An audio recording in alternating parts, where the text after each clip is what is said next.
Ayan, meron tayo ditong digital na tester. Hiningi natin ito sa anak ni boss. Hindi naman nila ginagamit. Hindi na niya ginagamit. Ayan, gumagana pa siya. Oh. Kaya lang, may problema. May problema ito. Meron naman siyang display. Oh. Ayan, oh. Ito kasi pag ito yung dinikit, kung nasa ohms siya, nagbabaser ito. So ngayon, dinikit natin, wala siyang baser. So kahit na itest mo ito sa mga pyesa, hindi rin gagana. So titingnan natin kung ano yung kanyang diferensya. Ito yung aking suspect eh. Yan oh. Parang meron siyang natanggal na connection doon sa loob. Ito naman isa, hindi naman nahuhugot. So ito lang ang aking suspect na So bubuksan natin ito para makita natin kung ano ba ang diferensya nito sa loob. Baka meron siyang na-disconnect, nahinang o kaya kung ano. Tatanggalin natin yung maternilyo na dito. Ito yung battery niya dito. Dito nakalagay yung battery.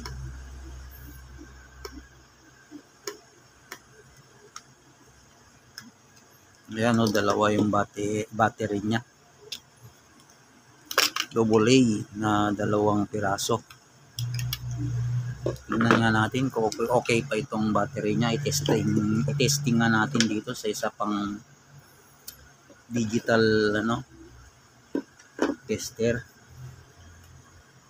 Set natin dito sa DC, direct current. Ito. Sa 20 volts DC. Ito kasi yung AC. So dito tayo sa mga battery, dito tayo magte-testing. Dito natin i-test. So tingnan natin kung ano yung reading natin.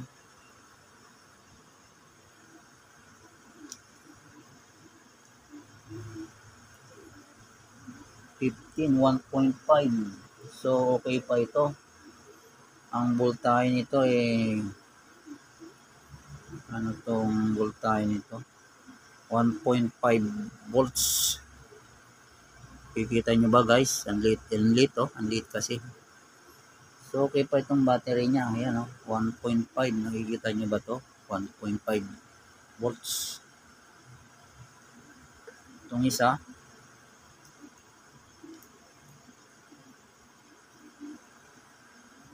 Ganon din. 1.5. So okay pa itong battery niya. So bubuksan na lang natin ito para makita natin yung diferensya niya.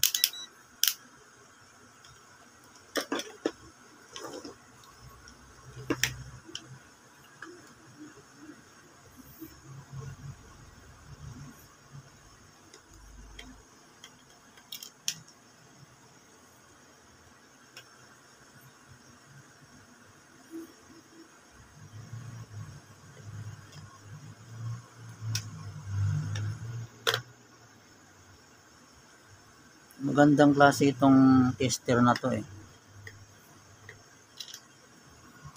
ASTI Digital Multi-Tester ASTI.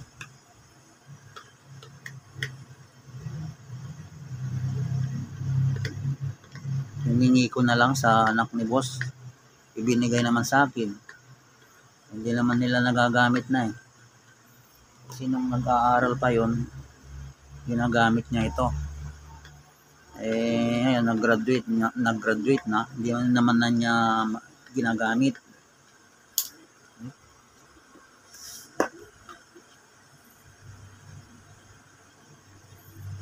So ito yung kanina.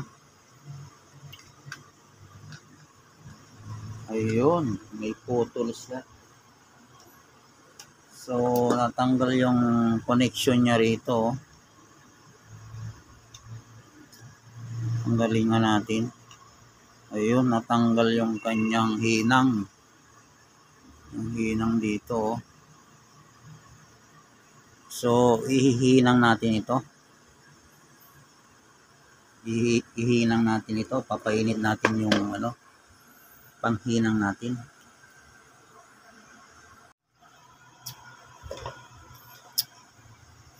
Ayan, mainit na yung ating panghinang.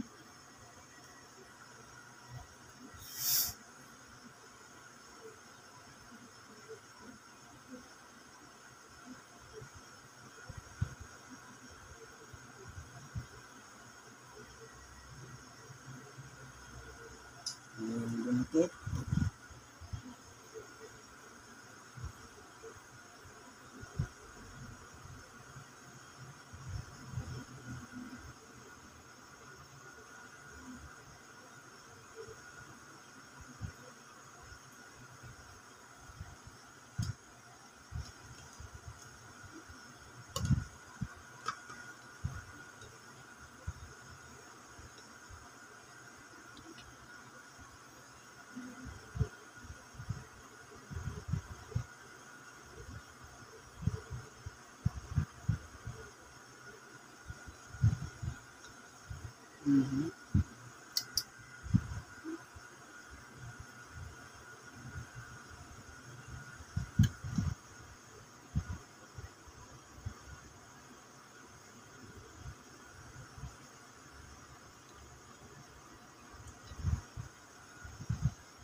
Hinang ba?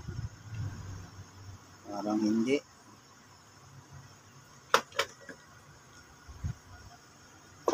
Parang hindi.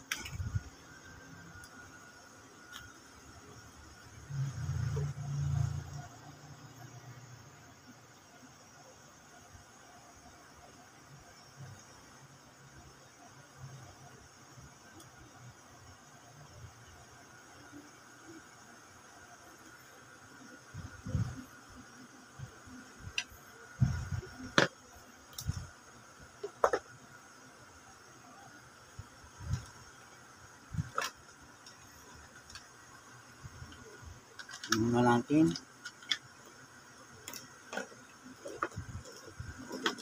Kung nahuhugot pa. Ayun. Parang okay na. Hindi na siya nahuhugot.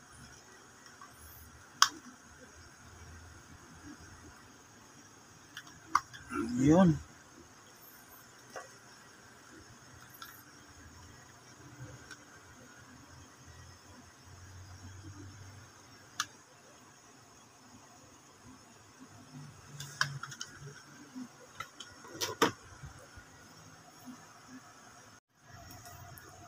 Okay, lalagyan natin yung tornilyo.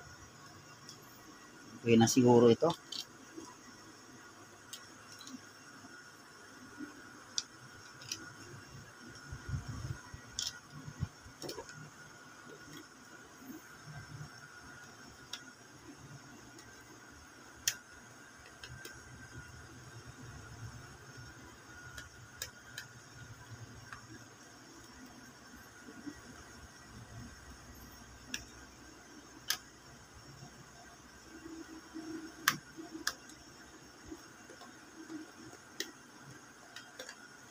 Tapos yung battery.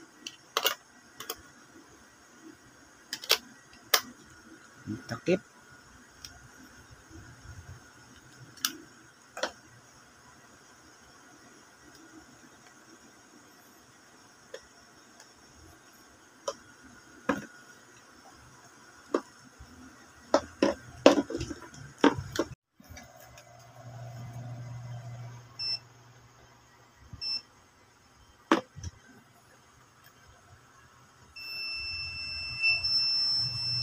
Ayan, nag-buzzer na siya.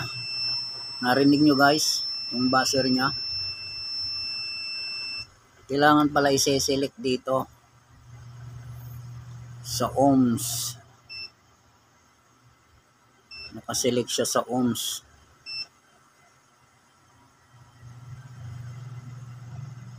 Kita ba yon yung sign ng ohms?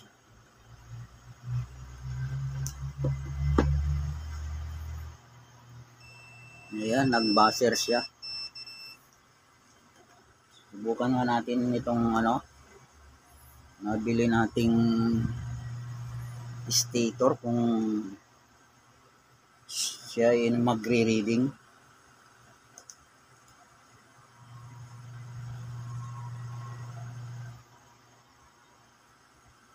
Kailangan din i-set pala sa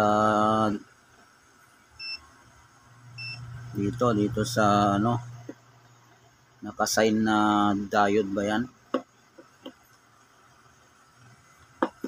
So i-test nga natin itong nabili nating stator ng ventilador kung magre-reading siya. Ayun nag-reading siya. So okay itong ginawa natin. Na-disconnect lang ng dito, na-disconnect lang dito sa connection sa test probe ng positive. So ayan, okay na. Nag-test na siya.